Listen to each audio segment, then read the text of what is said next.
It's Tehachapi time. Key Budge, Corey Costello today. Corey, how you doing? I'm doing well. Ready for the final podcast of the year. This one last year I wasn't here in December. Yeah. I was having a surgery, so this was something you came up with, and you guys did a year in review. Just kind of recapped what happened in 2021. We're bringing it back here in 2022. We can never get the whole band together for these year in review shows. Last year you were out. Yeah, that's what I was just going to say, is that Greg and Ashley can't join us today between vacations and being under the weather. Yeah. So it's up to you and I to recap what happened in 2022. The consistent is, old Iron Man is still here. I'm still here.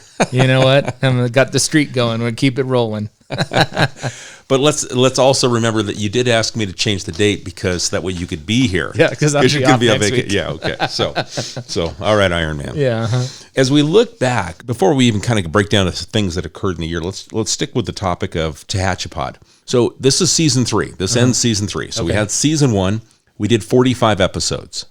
Season 2, which was 2021, we did 55 episodes. And this year, we're going to we've already crested the 100 episode mark. We should end up at about 104, 105, somewhere in there for 2022. Wow. It's a lot. It's effectively 2 a week. Yeah, that's what it has grown to. And it's based on the response that we get from the community. Yeah. And I mean, a lot of it is personal feedback that we get as we go someplace between us as the show hosts, or things that come back from council is like, hey, I heard you guys talked about this on the podcast. And we start getting that instant feedback from the community as to what they enjoy about how we deliver the message, and get to take a deeper dive into these topics. Yeah, that's the key, I think, is the deeper dive part. When you have something that comes up at a council meeting, or there's a breaking news item, or, like, for example, the prison closure announcement, we had a chance then within a couple hours to sit down, get some notes, have a podcast and talk about it in a little bit more in depth. And something you and I talked about is the evolution of podcasts, and what started off really as talk radio. Yeah. And you and I both have background on the radio side, and we understand the importance of having this kind of communication and conversation with the community. Mm-hmm. And with what we've seen with the podcasting is the demographics. Those that are listening are not just the younger, which is what we kind of thought when we started this, is that the podcasting demographics have increased. So we're looking at people of all ages, into their 60s and 70s that listen to the podcast, because it's on so many different platforms to get it. Yeah, and that's that talk radio generation that grew up, and as that medium kind of changes, and a lot of their favorite shows and that kind of stuff are now available on a podcast, and they can go get more shows that they wouldn't normally listen to on radio. And so, yeah, it's been the evolution of talk radio, and the only difference is, no one's calling in live and calling me stupid. So you can do that though on my phone at City Hall anytime you want, but or you can send it to media@tehachapicityhall.com, and we'll make sure Corey gets it. Back to the talk radio days. But as we look at the podcast, so we've used it to talk about community events, community news. We've interviewed people locally here from the community from all different sectors, whether it's in small business, those that are involved in government work, our department heads, and here at the city, and also, boots on the ground, and get their perspective. So we try to get all different perspectives on whatever topics we're talking about. And I think that's also kind of helped resonate the message of, what's the buzzword in government? Transparency. Yeah. That we try to make sure that it's not just the talking heads, you and I and Greg that are delivering messages, that we actually bring the people involved that are actually implementing and executing these projects, or whatever the topic might be. My favorite thing to see is if there's something there's be a post on social media, and someone might ask a question or make a statement that, where they're not, because they don't know the answer, right? And they post this statement. And then my favorite is when someone responds with, well, they addressed it on their podcast, and here's where you can listen to it. It's amazing when people, because then they hear it, and then they have the information, and then they share it with others by saying, well, no, that's not how that's going to work, because it's on the podcast, and here's when they talked about it. Yeah, it's really cool. And that's true. And I know a lot of things that we do, we try to make sure that not on the podcast, but another way we communicate, is we keep it brief to the point, but then we can reference back to a deeper conversation, which is this. And a few of those that you talk about, those were on links to the podcast, so the information was there, but people don't, and I'm one of those that don't have 20, 30, 40 minutes at a time always to digest information. So I just want a brief snippet. Yeah. So, but when those people say, hey, they addressed it here, then someone can go, okay, well, maybe it is worth the time to take a listen to that podcast and hear that. Yeah, and there's also matter. Some efficiencies built in too, because traditionally something happens, news event, announcement, whatever you do, a press release, and then the press follows up with interviews and that sort of thing. And then that takes time, and you know, Key's got to arrange people and whatever. What we've seen a lot too is a lot of time the quotes that will be attributed to us from the podcast, whether that's a newspaper, or radio, television station, they'll just take the podcast and use that as their interview. So it saves everybody a little bit of time because they already have us, you know, on the record talking about something as opposed to doing it again. So there is some efficiencies built in for both us and even people in the media and the community. And a lot of these topics and shows, the episodes that we do, these are conversations that we have here in the hallway. Mm-hmm. You can call it that water cooler talk, or we have these meetings and we go over whatever it is. And we say, let's sit down and have this conversation and we'll share it with the public. And these are things that probably didn't take place prior to the podcast. I mean, we would abbreviate them. We'd put them in a press release. Yeah. We try and get the media to talk about it. But here we can sit down at, you know, I grab 20 or 30 minutes of your time, Greg's time, Ashley's time, and whoever our guests are. I'll spend a little bit more time as I go back and put the show together so it's suitable for air. But it's really not a lot of time involved for the conveying our message and getting it out so people know exactly what the truths are and deal with the facts, you know, that are available. Yeah, and a lot of times in staff meeting, you know, I'll look at you and say, that's a podcast. It is. Somebody will bring somebody and say, that's a podcast. That's true. You know, and that's how we get a lot of ideas as well. So. It's true. And, you know, that does come from others now that, you know, are Don Marsh and Jay Schlosser, who, you know, they're boots on the ground departments. And they go, hey, is there a podcast there? It's like, yeah, there definitely is. Yeah. So I do love the fact that this has grown and that, you know, we're across the entire city, departments all recognize it as a great avenue to get information out to the public. So, Corey, let's look back. I mean, where do you want to start with looking back at 2022? We can kind of look at some of the episodes or some of the from out of your department and area. Where do you want to kick off the recap of 2022? I think I'm just looking some, you know, a lot of these episodes, like you said, they tie into stuff that happened across all departments. So I think there's plenty of stuff just in the episodes, content of what we did in the last year. Yeah, I know. As we look back, you know, January, this is where we kind of looked at the year in review. So that was how. And traditionally, things are a little bit slower. It's colder, but it's always a weather-related, ready to, you know, react and move to weather-related things here in Tehachapi. But as we moved into February, we started talking with some of our other support services that we get from the county. And one of those was the Tehachapi proclaims the Safe Surrender Baby Awareness Month.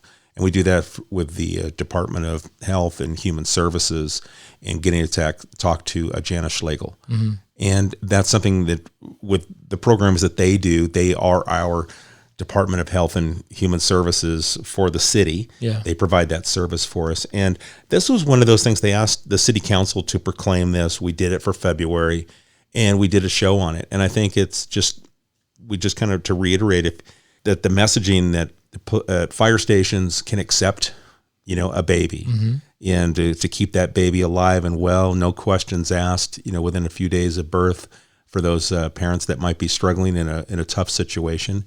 And we really kind of highlighted that, if you will, to kind of kick off our episodes for 2022. Yeah, and then I think in March we really got fired up and going with we had some great episodes and a lot of things that were happening. I think a big one was getting the $2.1 million Clean California grant through Caltrans for actually building a park on Valley. We haven't come up with a name yet. We're just calling it Valley Park for this point, but and that's right there by by Aspen Court and Valley Boulevard, kind of where Mountain View comes in, where the old Aspen Meat Market was at. Valley Foods for some more old timers, and we've owned that lot for years, just over an acre and change, and we had an old plan and we said, what about this? And let's update it with some more modern sort of recreation equipment.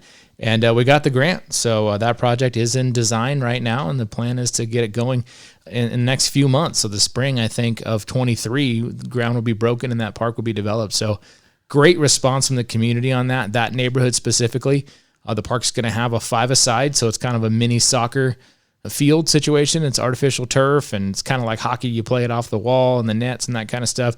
And then there'll be some other, play equipment for kids and some walking paths. And it's going to be a small park, but it's perfect for that neighborhood.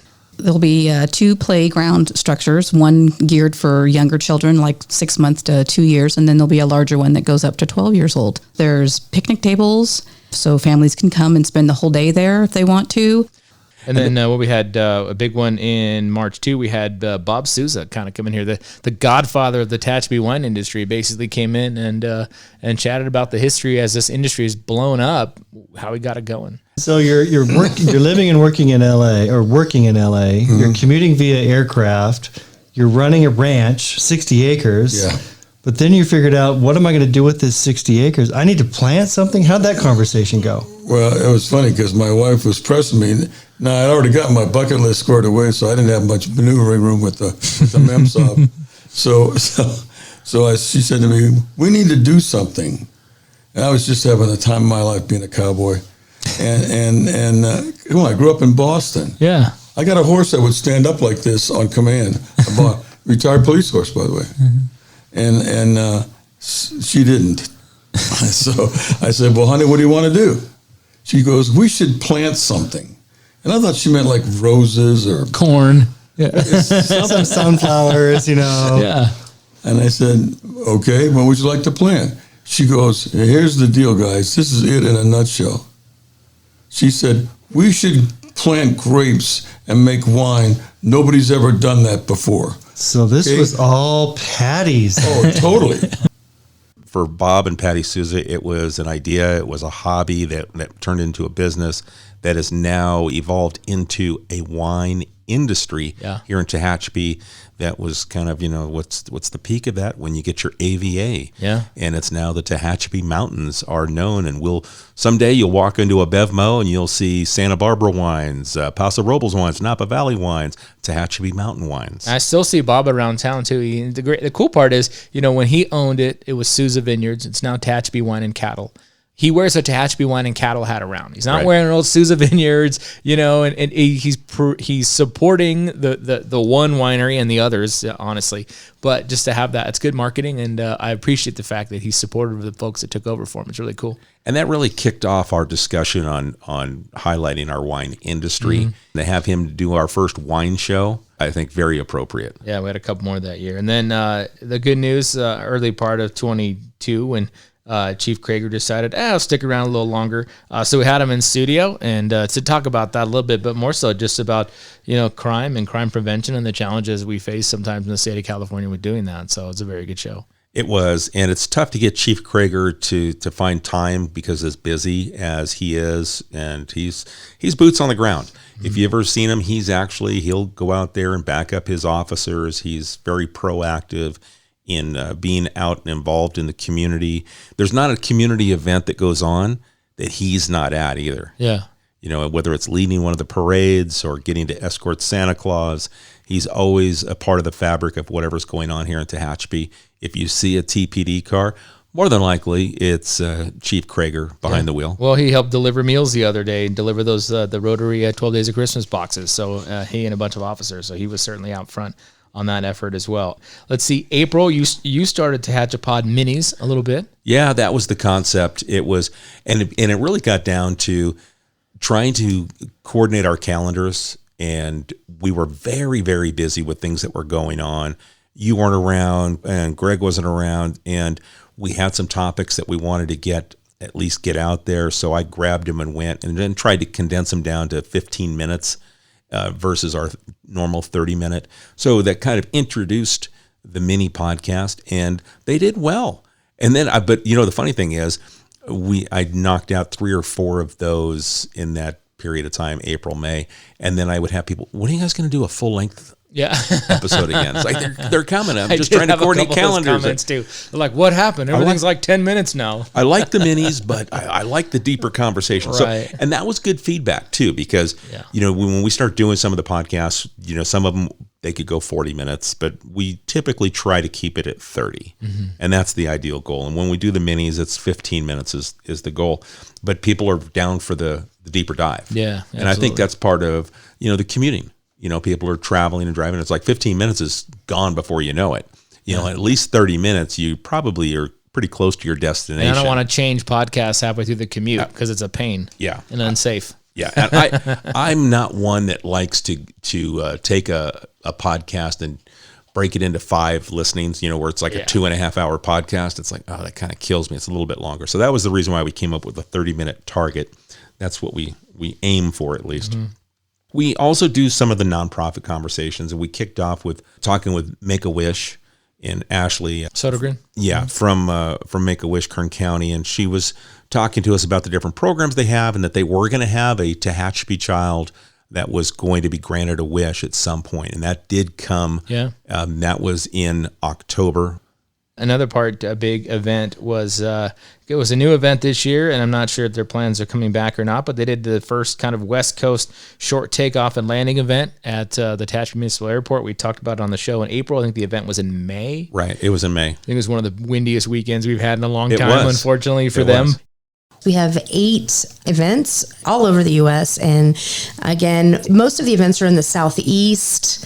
And we really wanted to come out and connect with the West Coast. It just was a perfect fit, and we're so excited to be here. Well, we're honored that you chose Tehachapi Municipal Airport as your first West Coast event. And it's named the Southern California Stole. And I get that. It's not Tehachapi Stole, it's SoCal Stole. So we can gather more people, more competitors, more attendees, people that can view and watch this event. Yeah, it was kind of a cool competition that, they were able to just showcase the ability to do exactly that, short takeoff and land. We did this was a twofer show because we were talking to a small business owner, but at the same time we were kind of talking about the start of a baseball season in April. Right. And we brought in Tyler Shryock. He's a local business owner, owns TK Pizza. He also is a realtor. And so we came in to talk a little bit about business, but then also a little about baseball and how baseball incorporates into his business. And he and I go way back to when he was a freshman kid at Cal State Bakersfield, and he was playing on the baseball team, and I knew him from my media time there. And so anyway, it was a fun show, good conversation, and talk a lot about applying his lessons from the field to business. Yeah, I think that was one of the big takeaways from that show is what he learned on the field, and then through his parents as well, is those points that were brought up to him as he was growing up and developing as a young man, and then he comes back.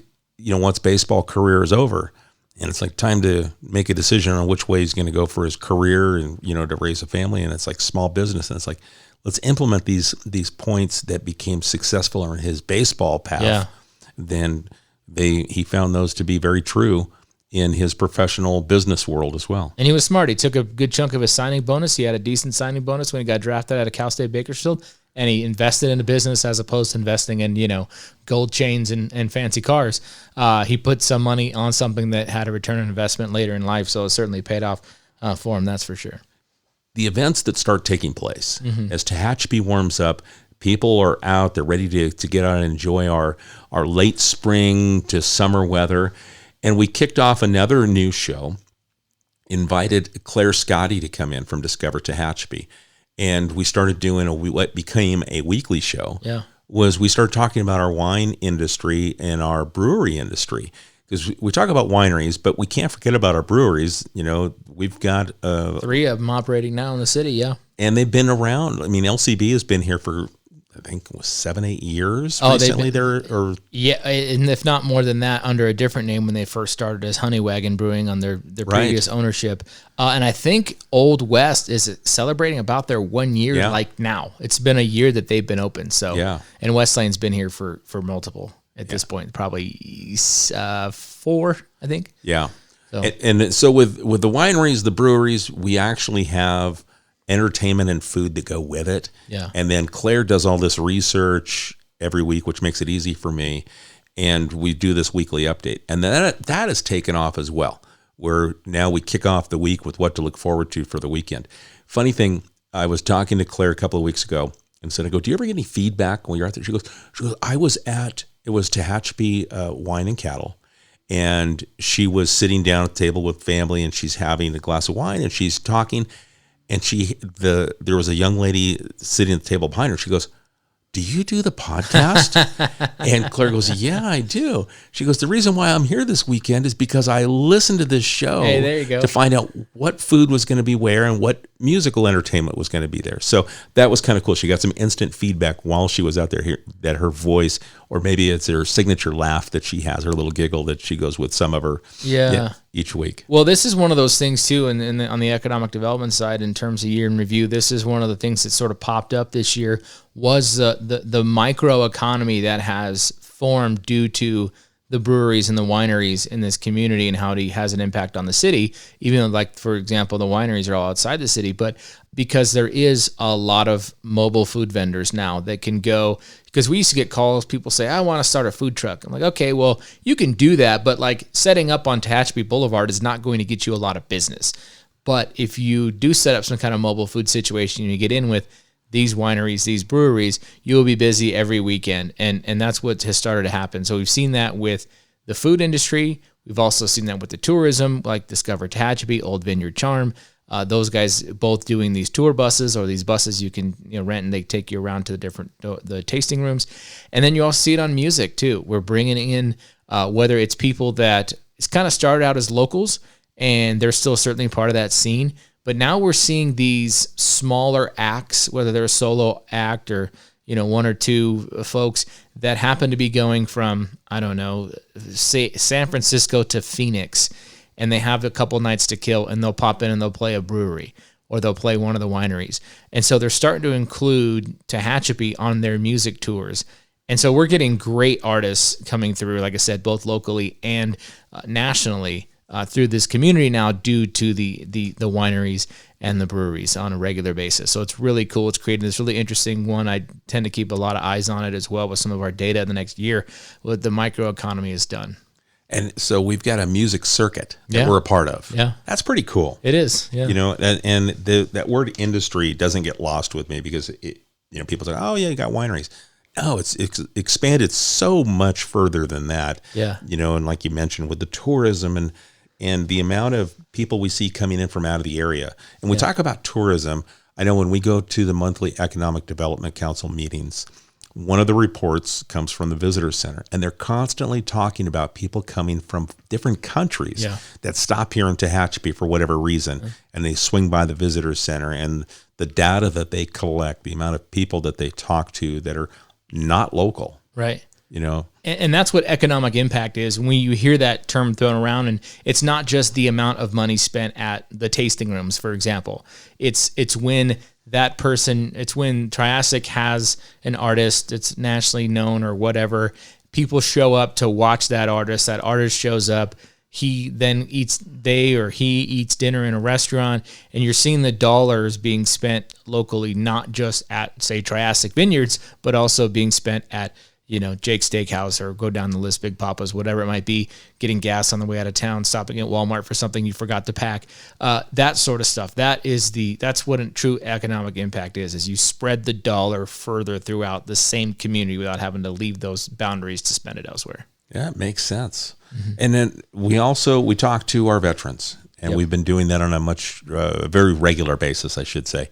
And talking with our American Legion, who are our neighbors here physically, right next to City Hall. But it seems like now, with the leadership that's a part of the American Legion, every time that we have something and we say, hey, there's a community tie-in, we bring it to their attention. Yeah. They're on board.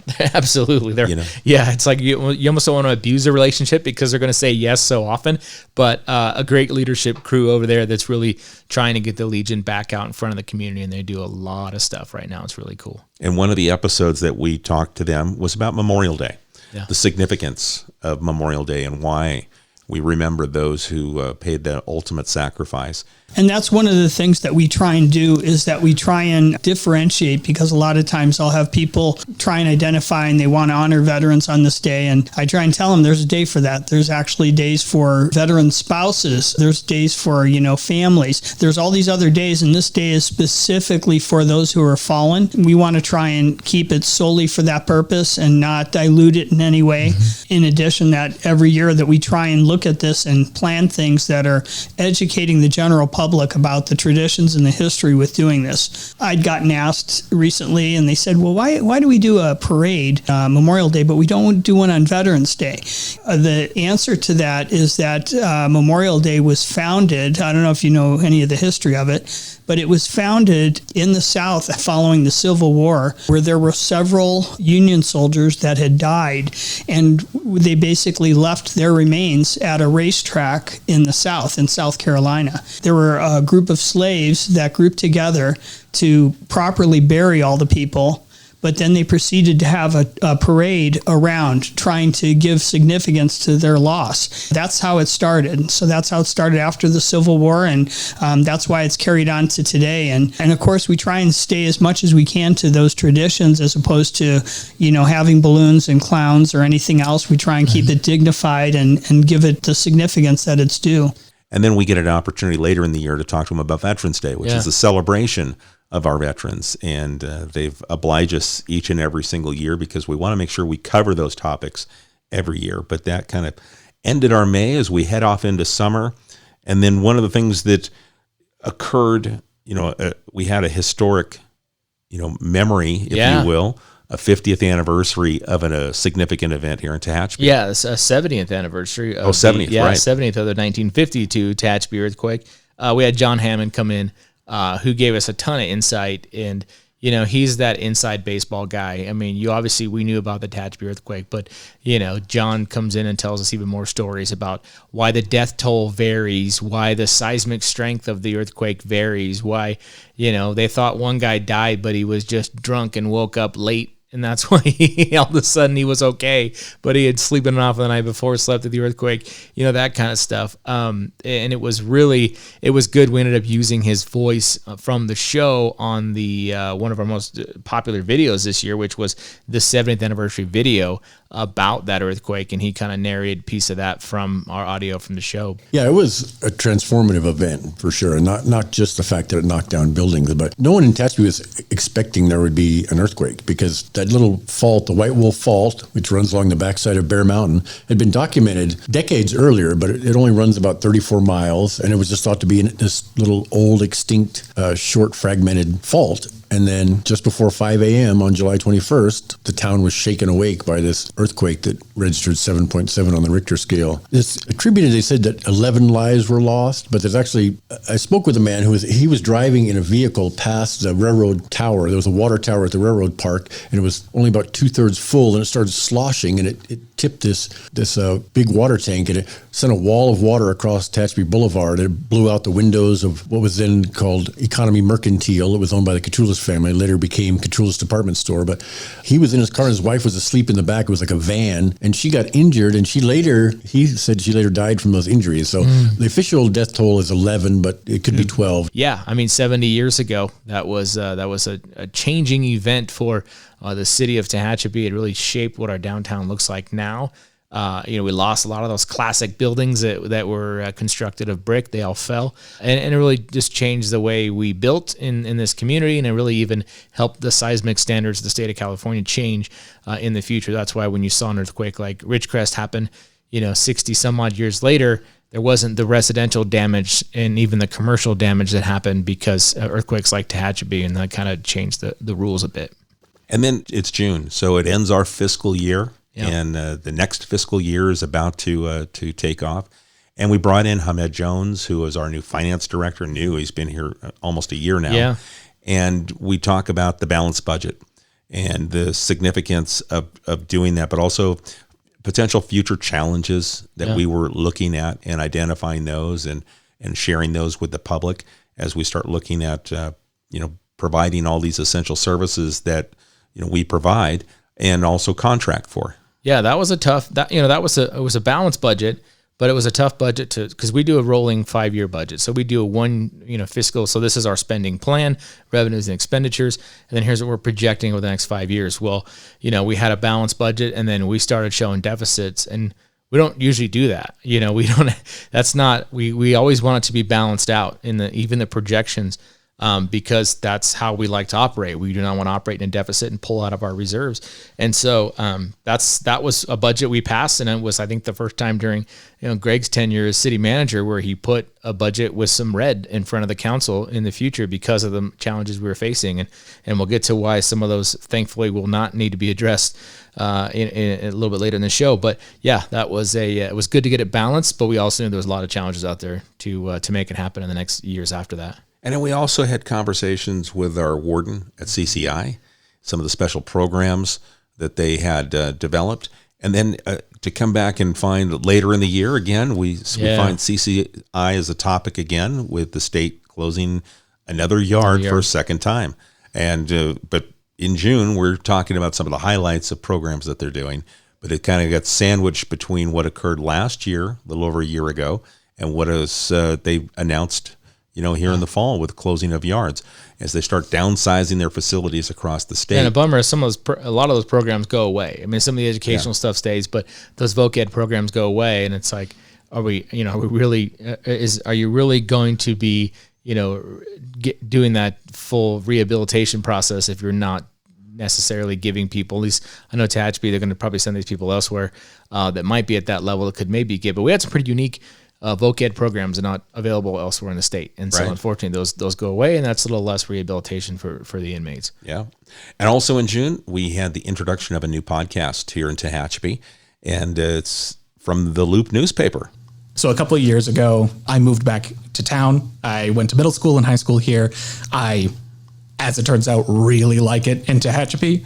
And what I was doing was a lot of kind of on the edge kind of media. So one of the things we do is digital signage, and I brought that to Claudia, and she had mentioned at one point as we were starting up the digital signage, someone had mentioned to me that I should do a podcast. I don't remember who it was, but someone mentioned to me that we should do a podcast. Probably in this room. Yeah, probably in this room. In this room. Let me see, and I think they're speaking right now. I did pitch it to her, and she talked about that like almost every week for like a month and a half. And I was like, you know what? She's dropping you hints. I think she's dropping me hints because I had done a podcast previous to this. The podcast that I had worked on before this was Inside Skunk Works, which is a kind of documentary series about how the Lockheed Martin Skunk Works works. Cool. Works. Yeah. And we got to interview a bunch of really interesting engineers and designers who are kind of at the edge of their craft, like really, really doing a great job and are on the cutting edge. So it's really cool to like ping them and see like, okay, I know you're not allowed to talk about a lot, but what are you allowed to talk about? Oh my gosh, they have great stories. So she knew that I had worked on that podcast, and she was like, oh, well, maybe we could do something. Maybe we could do something. So finally I was like, okay, I'm going to commandeer a closet. So in the Loop newspaper, all of the buildings downtown, a lot of the buildings, they're stone. So it kind of echoes in a lot of the buildings, and it echoes in there. But I found a closet. So I put up blue moving tarps, like you buy at the furniture blankets. Exactly. I got furniture blankets, put them on all of the walls so it really isolates the sound. And I was like, okay, I'm just going to read the newspaper, hand it to her, and see what she thinks. And she loved it. She was like, yes, this is exactly what we're supposed to do. I still can't remember that guy who told me that we should do it. But whoever that guy was, he was right. We should do it. I see Nick all over the place now with his like wild recording stuff, and he's in meetings and he's running audio, and he's getting into it. He's making us look bad. He's working too hard doing that podcast. He's doing exactly what he should. He's out there getting that nat sound. So yeah.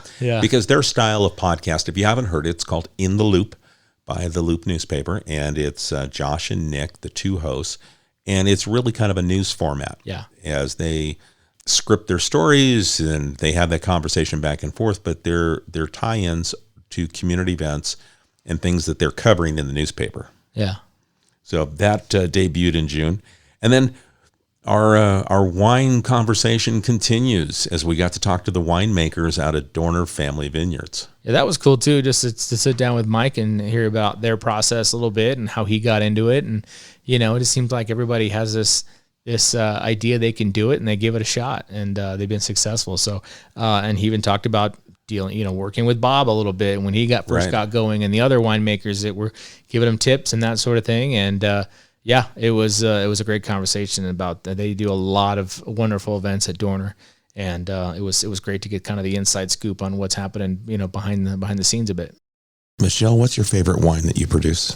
The Riesling. Mike? It's between Riesling and the new one I've got is Albarino. That I got the grapes and just took a silver medal with both of them. But so we've got award-winning wines. Wines. So what's the Albarino exactly? I mean, I'm kind of a wine moron, but what is it? White Spanish grape. Okay. And it's new and up and coming. I found a vineyard in the coastal area that grows it.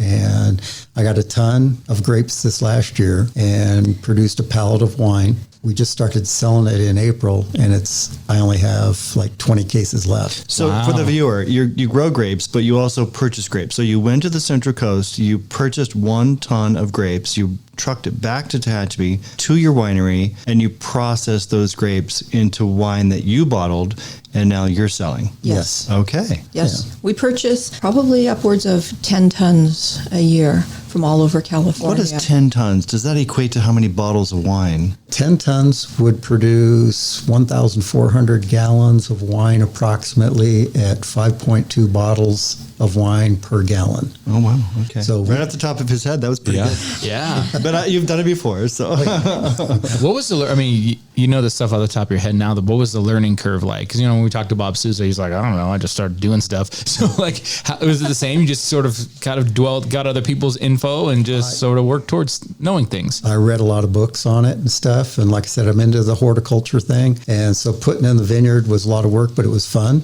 And learning how to make the wine. Yeah, I made some mistakes. That's part of the game and everything. I had to throw away 100 gallons of wine one time. Oh, don't throw it away. Oh, yes. It wasn't that good. No I don't want to sell a product that isn't quality. Yeah. I understand. And what happened was that when it started fermenting, we had a vacation plan. And producing the wine, you have to stir it 2 to 3 times a day to keep the yeast up in the wine and the skins and everything. Otherwise, it'll start getting sulfur dioxide, smelling like sulfur, and start turning to vinegar. And what happened was that being gone wasn't getting stirred. This was like my first year doing it. And when we got back, I tasted it and it didn't taste right. I tried fixing it because you can do it, but I don't like having to do that because you have to add copper sulfate to it and charcoal. Just and chasing a problem. Yes. And so the best thing is just don't do that.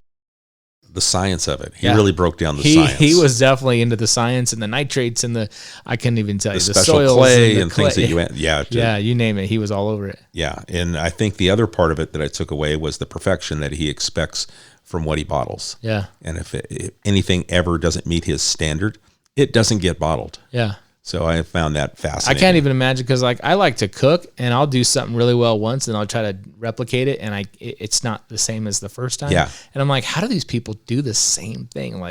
Every single time and one little variation could totally throw it off. So a lot of respect for that discipline. And if you're interested in the backstory behind Dorner Family Vineyards, both Mike and Michelle were on the show. You can go back and listen to that and get caught up what inspired them to do what they're doing. Yeah. July was a big one too. We got to the the council officially placed Measure S, which is a local control and essential services measure, on the ballot. So kind of off that conversation in June with the budget.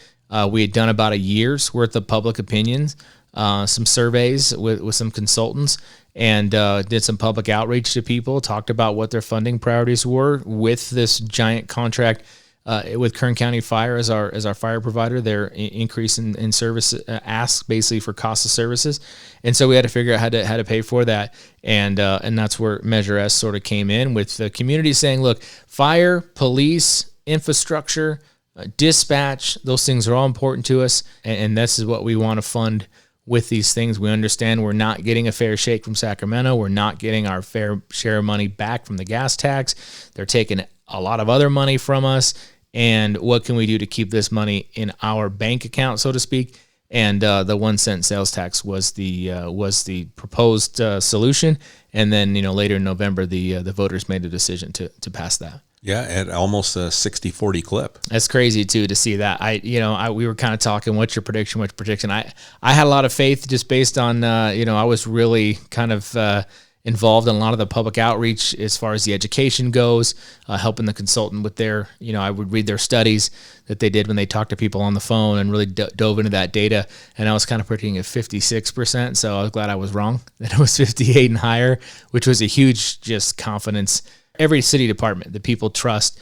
And I think it helped that they trust us. I think it helped to see other communities around Kern that have done similar, City of Bakersfield being one of them, with their measure a few years back and how they've been able to effectively use those funds, help people understand and trust us that we'll do right by them with this by raising that sales tax rate to 8.25%. And then one of the things that, when we talk about essential services, we looked at July and we had a project that was a part of those essential services that we had on the books to put together, and we moved forward with it. Yeah. That was the water line project on Cherry Lane. Yeah. And that was, we replaced the water line, the main water line between, was it all the way to Tucker to Hickory? To Hickory, yeah. And that's a significant piece, which had been giving our public works department some fits over the years. And this project was addressed. And I think one of the things that I learned when we started talking about this and talking with our development services department is that two different departments, public works, development services, but the communication that goes back and forth. Yeah. And okay, we've got some problems with this water line with some leaks. We need to address it. So a couple of years ago, let's design, put together, and we'll look for funding. So they do that and they budget for it. But then they also find another area that over on Denison that was like, okay, this one also needs to be addressed. A lot. So let's make sure we design both at the same time. So they kind of do a 2-for-1, and when it goes out to design, they have this what they call ready on the shelf. Yeah. And then when Denison started to poke its ugly head up multiple times and having some other leaks, we already had the project in the design phase. So we're able to accelerate that plan.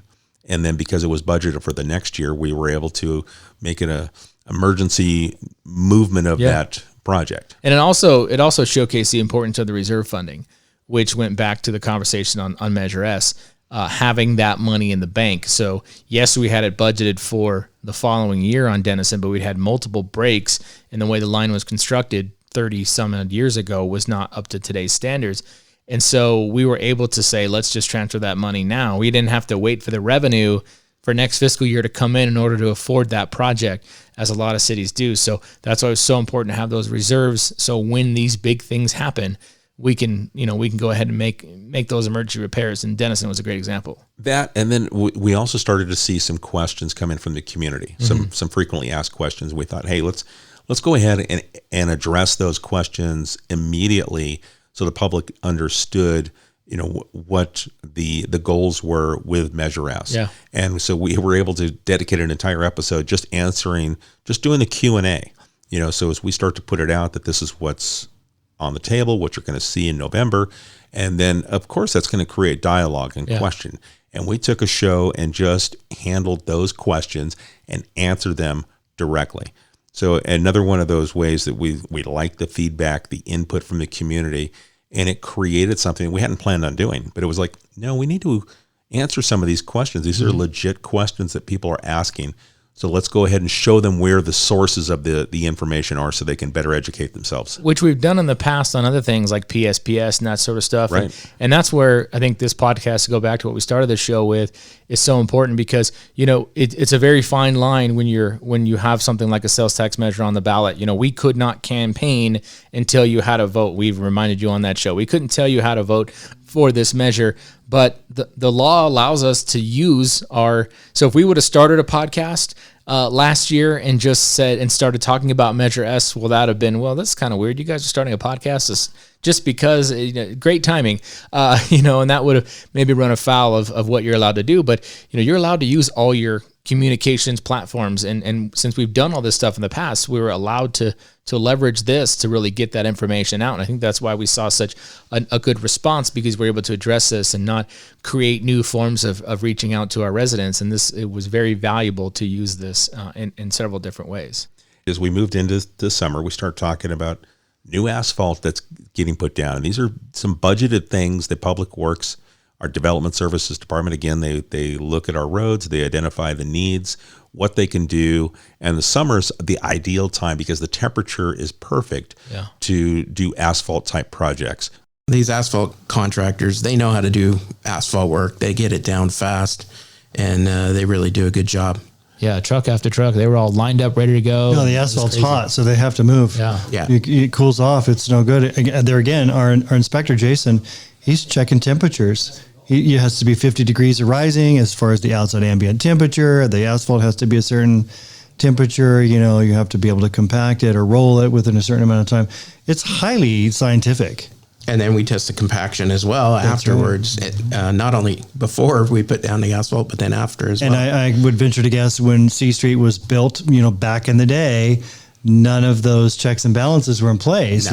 No. Nowadays, it's, kind of plug and play and you pay as you go. Ironically, when you're done, it looks the same. Yeah. Whether there's an inch, 2 inches, or 4 inches, it looks the same, but it's what's underneath that really counts, and for the longevity of the asphalt. Yeah, I think C Street got it and finished Anita because Snyder was done last year with a few grant things, so we had some local funding available that we plugged into the budget. We'll continue to plug that into the budget, obviously, with Measure S now, and so we're able to redo some stuff that had been neglected over the years or very old, to be able to add those things in and knock one of those off our road indexes and give it a long life now is amazing, and we'll continue to do that. And then we also brought in Jay Schlosser, our development services director. We talked about building standards here in Tehachapi when developments come in or people want to do something that they just don't get to do whatever they want. Yeah, and why they have to certainly sometimes pay to get into for the impact they're going to have on certain utility systems as well. How do you explain all the moving pieces? I kind of wrote a quick list down here when you were talking to me about it, and we were thinking about, how do I describe for people what I do in a manner that won't make them turn the podcast off, So that's right. Those people are already turned off. Yeah, they're already gone. All right, fair enough. But we look at things like, when a new development comes, we're looking at the streets, the size, the width, even the thickness of them for the type of traffic that you're going to have. We're looking at where a sidewalk will go, and do we want that sidewalk right next to the curb, or do we want it offset with a planter in between it because we want to make an environment where a pedestrian feels safe? The list goes on. Like parking is one of the big things that we do. That any city does. Do we have enough parking spots for the thing that we want to do? And if we don't, what are we going to do about that? It's only fair that whatever you want to do, that you pay for it, and that you are not a burden on those that have already been here or on the future.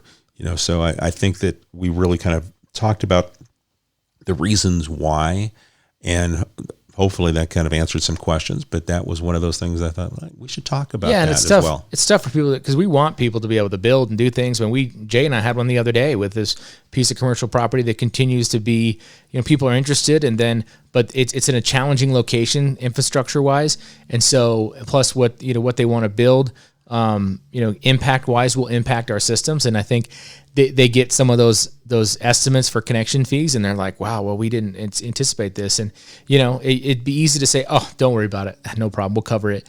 And then at the end of the day, though, we're doing an injustice because we're kind of violating our own codes and standards.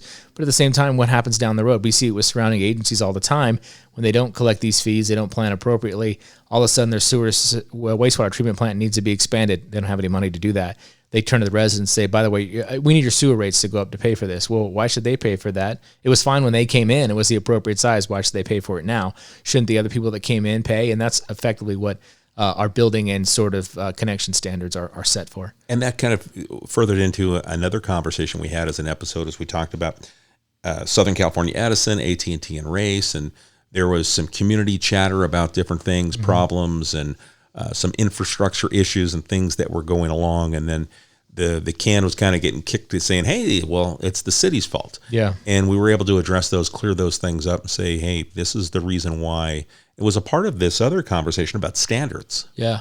And holding people accountable for what they say they're going to do and not letting something become a blight to the community. And, answering those questions, which, it again stems from community input where people want answers. Because sometimes when you're dealing with that, whether it's Edison or AT&T, and you try to call and talk to a real person that has an answer, you don't get there. No. They have no local knowledge on whatever the issue is. And here we're able to take some local issues, concerns about what consumers had for these products and answer them so they got their answers. Yeah, and this is one of those cases too, and this happens not only with utilities, but a lot of times in any kind of development. You sit down, myself, Jay, Greg, whoever, we have these meetings with a lot of people that want to do things. We let them know all of this stuff from the jump, from the very beginning. And it's always, no problem. No problem. We got you. We'll do it. Sounds great. No problem. And then whether they actually run a cost analysis, or they realize their profits might be smaller, then all of a sudden it becomes an issue and they don't want to do that anymore. And so, really what we mostly do is just kind of hold to continue to do what's right and what we said needs to be done.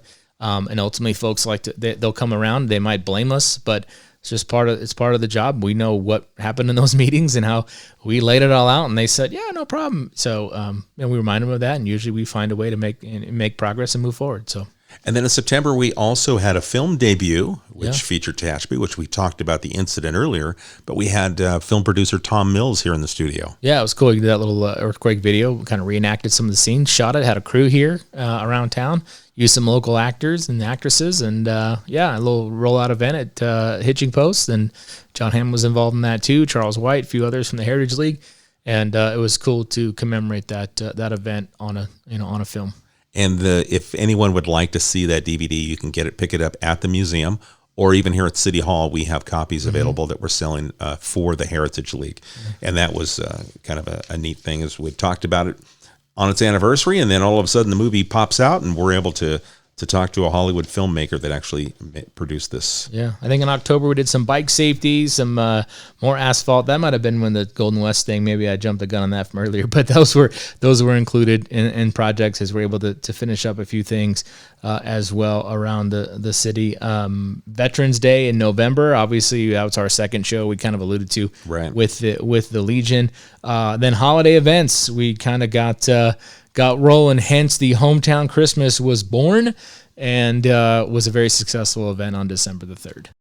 So what is this going to look like as we have this special event, the Tehachapi Hometown Christmas? So you'll see quite a few, not only vendors on Green Street, and they'll all be Christmas themed, so you can purchase a gift there. We'll have some vendors there where you can purchase a gift for your parent. You can send your kid with, $10, and they can go buy a gift for mom and dad, grandma, grandpa, whomever it may be.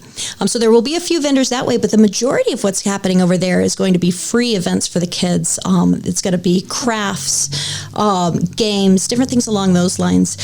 So it's really family oriented. Yeah, we looked at December 3rd being, we've got the parade that takes place. We've got the tree lighting ceremony. Yeah. And then we knew there was a couple of other things that took place, but they never really got highlighted. We just took everything that everyone was doing, put it in one calendar and go, oh my gosh, you can start at 8 a.m. and not get done until 9 p.m. And stay in the downtown Tehachapi area. Yeah, and there was a few other events that kind of popped up a few weeks afterwards with some downtown businesses. Mm-hmm. And so, the hope is maybe next year we can get them on December 3rd too. So there's even more people doing a few things on that day. And that way, everyone's not feeling like they got to go. The month of December gets hectic. And it's good to kind of put a lot of those Christmas events on one day. And we saw a great impact to our local businesses, downtown specifically, restaurants, shops, packed to the max that day, and it was a huge success. Well, and then you were able to pull some numbers and look at that, and you kind of put what they call a geofence around Green Street downtown. I mean, you looked at an additional 1,500 people. There's about 1,500 people that came into that geofence, during the day, which, from my sort of other data, which is that empirical looking at it data, was about right. And then you could see where they went afterwards. And they went to Conan's, and they went to Wild Roots, and they went to Kelsey's, and they went, you could see multiple before, stops. After, to see them either before getting inside that geofence or after leaving that geofence, go to be at a downtown business was a huge success, because that means exactly what we were hoping. They were patronizing other businesses. And then one of the things that when we put all this together, we were thinking about, well, we really want it to be a local, feel local.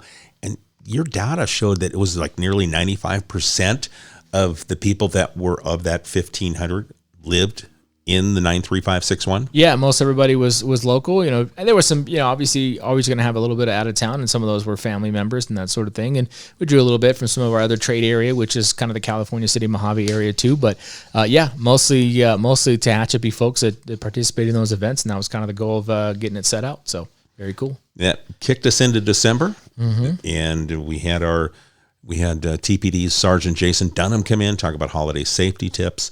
And it was one of those things because TPD does the holiday patrol. Yeah. And what they do is they have additional officers that travel up and down our business corridor where everyone is out shopping just to feel a little bit safer. High visibility deters crime. Yeah. And that's what you want, is you want to feel safe.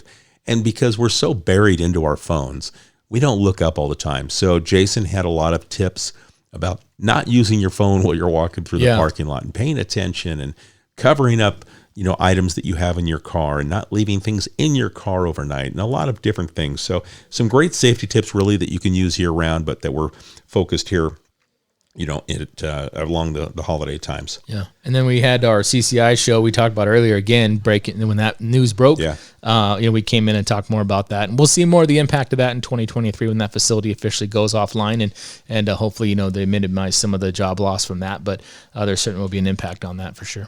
You know, some of the other things that we kind of, if we look back at 2022, we had some other highlights. Just most recently, we've got a new mayor that was seated here at our most recent council meeting, Michael Davies. Yeah, he got mayor, and then Mayor Pro Tem Joan Pogencourt, who, you know, she's taken the opportunity. She just started her second term, was reelected unopposed, and so was sworn into that, and then was made Mayor Pro Tem by her peers. So happy for her, and you know, I already kidding with her. I told her I'd start calling her Madam Mayor Pro Tem.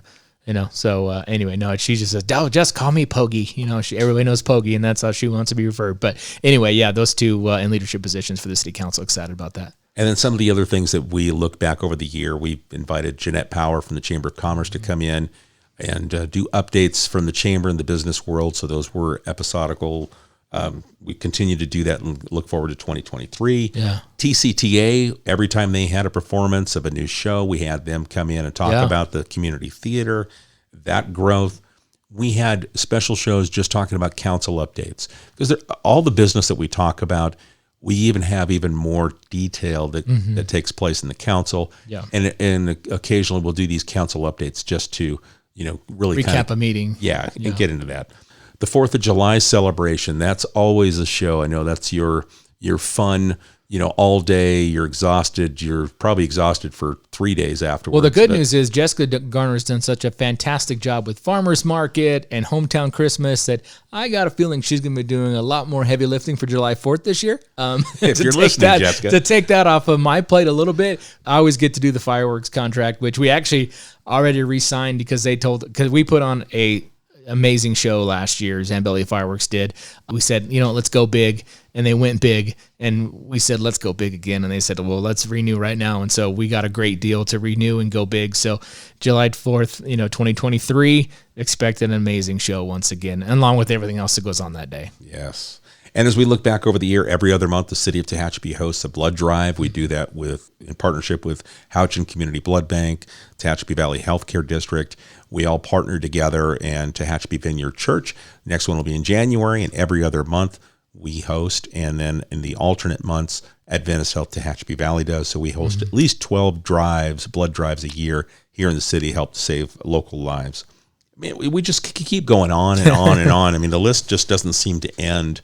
Any other highlights or business openings that, you know, you can kind of think back over the last year? You know, we had, you know, as far as big businesses go, you know, the Marriott opened, the second Starbucks recently, Chipotle's almost there. They might go into the new year 23, but they were under construction this year. Alta One relocated to the old Union Bank building. That was a great, we had Stephanie on the show to talk about that. She was part of the July 4th show, an amazing guest. You know, small businesses open too. We had, you know, Mystic Garden, Wild Roots, Golden Hills IT, Village Co. kind of officially opened their doors and got people in. Simply Perfect, Old West Brewing, like I said, was late December 21, but they had a full year under their belt. Certain businesses got new owners. The Great Wall got new owners over there at that Chinese restaurant. So we had a lot of a lot of good business stuff happening as well in this past year, and I probably missed some as well. But those were all nice accomplishments. Well, people can go back and download the shows and they get caught up. They could sign up for your newsletter. You can do that by going to liveuptehachapi.com and sign up for the economic development newsletter that you put out twice a month? Yeah, twice a month. There you go. All right, folks, we've gone through a lot of information, recap 2022. 2023 has just as much, if not more, coming as we look towards the future and the things that we're kind of, I guess, looking forward to. Yeah. Anything that you're looking forward to here in 2020? You already talked about the 4th of July, but is there anything else that you look forward to? I'm excited about Valley Park getting built and that five-a-side soccer. I think Andrew Norton, our engineer, he and I are on the same side on that one. Some people are going, I don't know, that's going to be very popular. And then we're like, it's going to be very popular. And so Andrew and I are, we're ready to be proven right in 2023 on that park. I'm really excited about that facility. Yes. And for me, I look forward to further collaborations. It's one of those words I like to use a lot, but the amount of groups that we've been able to interact with, involved with, I see that growing and the events and things that we're able to help promote, whether it's promote or participate in. So I look forward to that here in 2023. Yeah. Awesome. Well, Corey, thank you for taking the time, at least, like you said, the Ironman. That's right. 2 in a row for the year in review, baby. All right, folks, if you've got a question or a comment, please send it to us at media@TehachapiCityHall.com. For Corey Costello, I'm Key Budge. We thank you for your time. We'll catch you again real soon on a future episode in 2023 right here on Tehachapod. Tehachapod is a conversation about Tehachapi designed for the people who live here or who would like to know more about this mountaintop community. If you have a question you would like answered, email media@TehachapiCityHall.com. We will try to answer it on a future episode of Tehachapod.